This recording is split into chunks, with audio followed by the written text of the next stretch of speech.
Bonjour à toutes et à tous, bienvenue sur une nouvelle vidéo de Maître Dioscuros et Melovia. Et aujourd'hui, nous allons voir comment jouer Léviator. Alors celui-ci, c'est un set de médailles que j'ai personnalisé pour mon Léviator, de la manière dont je le joue. Et il ne sera peut-être pas optimisable pour vous qui allez le jouer d'une autre manière. C'est pour ça que je trouve que c'est important de personnaliser finalement ces médailles. Donc voilà comment je le joue. Je le joue avec 6 médailles de couleur blanche et 6 médailles de couleur marron qui vont tous les deux m'apporter un bonus de 4% en attaque et en PV, ce qui est non négligeable. On va optimiser donc à plus 40 les PV, plus 15 l'attaque, puisque je le répète, quand c'est 14,6, on arrondit comme en mathématiques, ça nous fait plus 15. En défense, par contre, on est à moins 8 et en défense spéciale, moins 5. Et par contre, on va être un petit peu plus rapide sur les déplacements. On va rajouter un petit bonus de 28. Alors après, celui-là, comme je vous dis, c'est de la manière dont moi je le joue. Mais si vous voulez le jouer, par exemple, avec rebond, pourquoi pas privilégier quelques médailles noires pour augmenter le temps de... Enfin, pour diminuer le temps de récupération des attaques. Bon, après, ça, c'est des détails. Ça, c'est à vous de voir de la manière dont vous le jouez. Et donc, nous allons passer à la suite. Au niveau des objets, je vais privilégier le bandeau qui va booster sa défense spéciale et sa défense physique, car il a déjà une grande force de frappe naturelle. Il fait déjà très très mal et du coup, en corps à corps, il peut se retrouver bloqué. Donc, je trouvais ça bien de pouvoir l'optimiser un petit peu sur les défenses.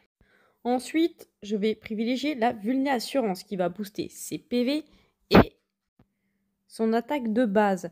Donc, ce qui lui permet de faire beaucoup plus de dégâts et de pouvoir tenir un peu plus au niveau des combats, un peu plus longtemps, puisqu'il aura un petit boost au niveau des PV.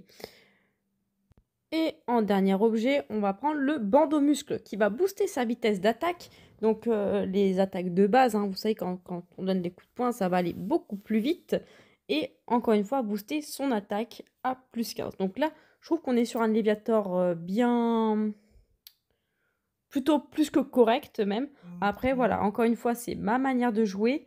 Vous pouvez le jouer totalement d'une autre façon. Et avant de vous présenter la gamme, je vais vous présenter les attaques que je ne joue pas. Non pas parce qu'elles ne sont pas efficaces, attention, c'est que je les trouve pour moi personnellement pas moins efficaces que les autres. Mais tout dépend de votre style de jeu. Hydroqueue est une attaque qui fait extrêmement mal, qui fait beaucoup de dégâts, mais qui reste statique. Ça veut dire que lorsque vous allez faire cette attaque, vous voyez, vous ne pouvez pas vous diriger sur les côtés ou autre. Vous restez en plein milieu et voilà. Par contre, c'est une attaque, encore une fois, qui fait beaucoup de dégâts.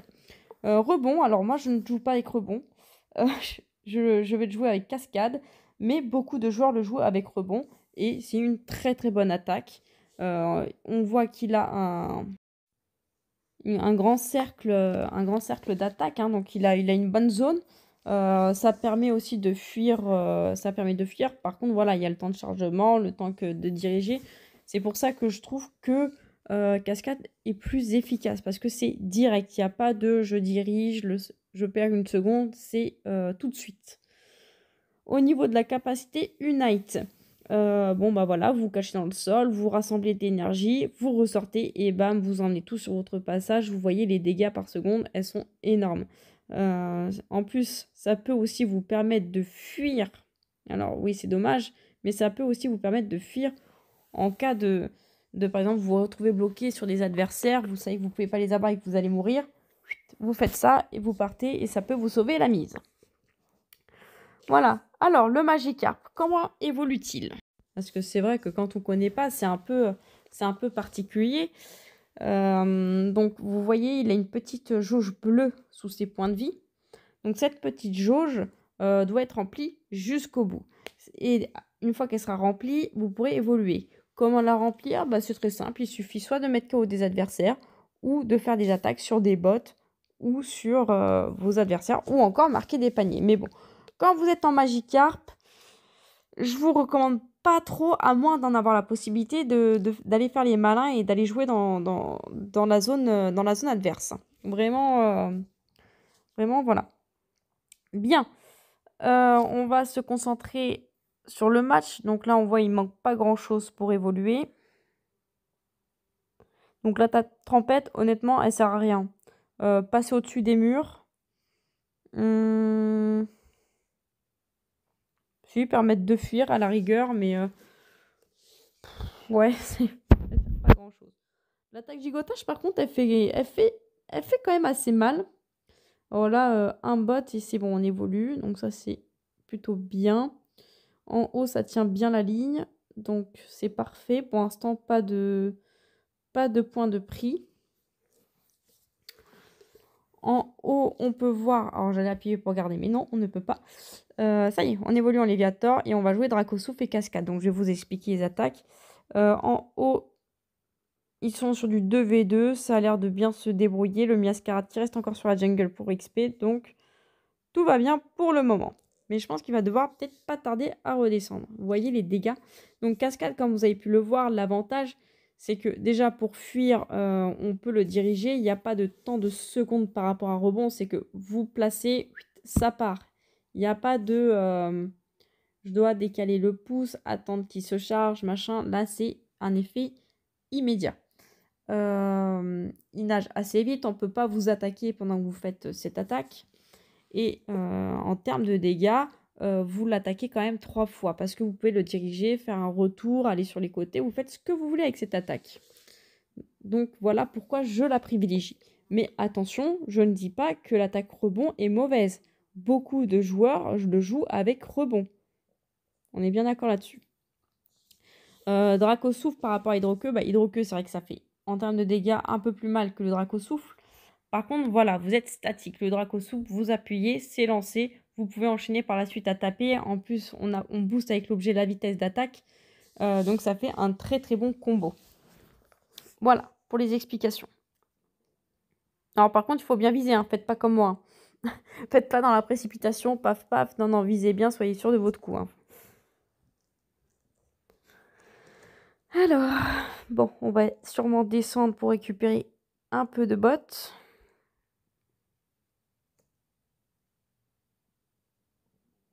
Donc là, on est au niveau 7. On voit le Pikachu, il a 40 pièces à poser.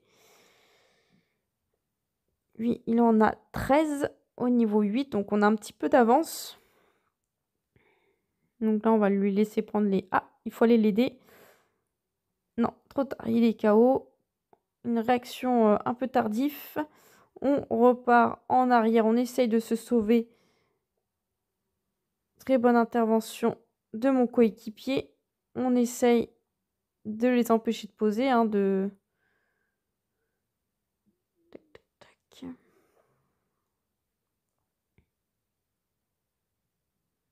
Donc là.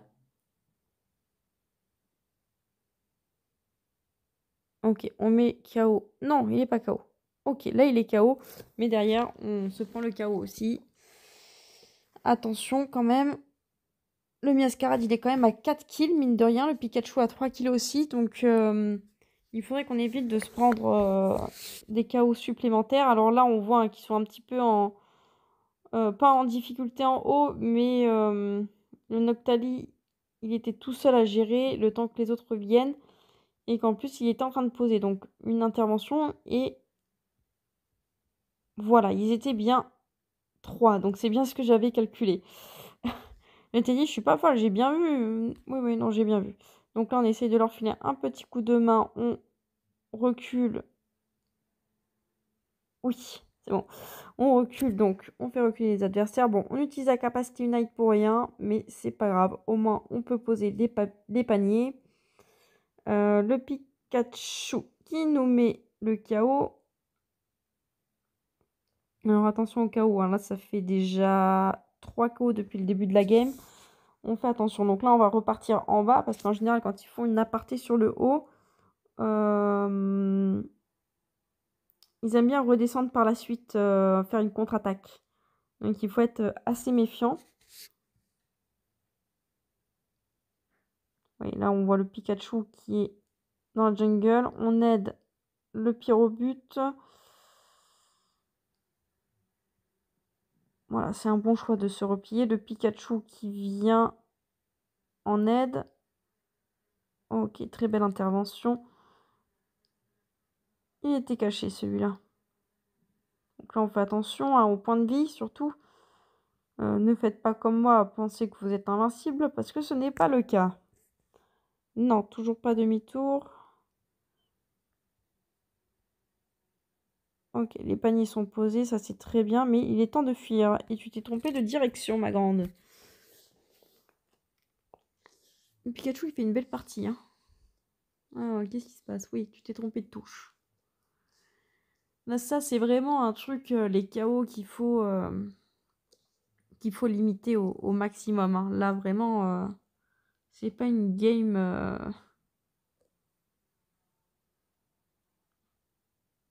Allez, on est ralenti. Bon, là, ce qu'il faut, c'est commencer à aller au Rayquaza. Alors, pour le Rayquaza, il y a deux méthodes. Soit vous êtes sûr de l'avoir, vous allez dessus et voilà. Soit vous êtes en retard, vous pouvez rien faire et vous essayez de le voler. Troisième méthode, vous avez de l'avance et du coup, vous protégez le Rayquaza. Ça veut dire que vous attendez que les adversaires arrivent. Par la suite, vous les mettez KO et vous terminez tranquillement le Rayquaza. Donc là, en l'occurrence, ils n'étaient pas du tout dessus, hein. Donc on est tranquille. En plus, ta capacité Unite à la dernière seconde, voilà. Mais quand vous voyez qu'ils sont là, essayez de le protéger plutôt que de le prendre. Ça vous évitera de vous le faire voler. Ça, c'est une stratégie qu'on essaie de mettre en place avec les Noldorym. Donc c'est plutôt le retour à la base. Tac. Non, raté. On recommence. Donc là, c'est pareil. On voit qu'on a de l'avance. Ça sert à rien de vouloir continuer à aller marquer des points. On va essayer de protéger nos spawns qui ne nous fassent pas une contre-attaque et nous mettre 50, plus 50, plus 50 points. Et derrière, perdre la game. Ça serait complètement stupide de notre part. Même si vous avez 50 points et que vous avez de l'avance, restez sur le spawn. Au moins 2 personnes, 2-3 personnes qui restent sur le spawn pour le protéger. C'est une contre-attaque, ça peut aller très très vite. Donc là, hein, mes coéquipiers, c'est bien ce qu'ils font. Ils restent sur le spawn, on protège. Donc une bonne fin de partie. Voilà, donc j'espère que, que ce tuto vous plaira. N'hésitez pas à me dire en commentaire ce que vous pensez, ce qu'il y a à améliorer, surtout pour les prochaines. Voilà. S'il y a des choses qu'il faudrait refaire ou pas refaire. Voilà, n'hésitez pas à me dire. Il n'y a que comme ça qu'on pourra faire progresser la chaîne. Alors ne partez pas tout de suite, je vais vous mettre un petit bonus. Un petit bonus très très drôle qui va durer 3 secondes. Ne vous inquiétez pas. Bon, voilà, la game est terminée. Bon, là, vous vous doutez des résultats. Ce n'est pas grâce au Léviator qu'on gagne. Il faut remettre à César ce qui appartient à César. Ah, c'était quand même... Il n'y avait pas une grosse différence, hein. Allez, juste pour finir en beauté avec une petite touche d'humour.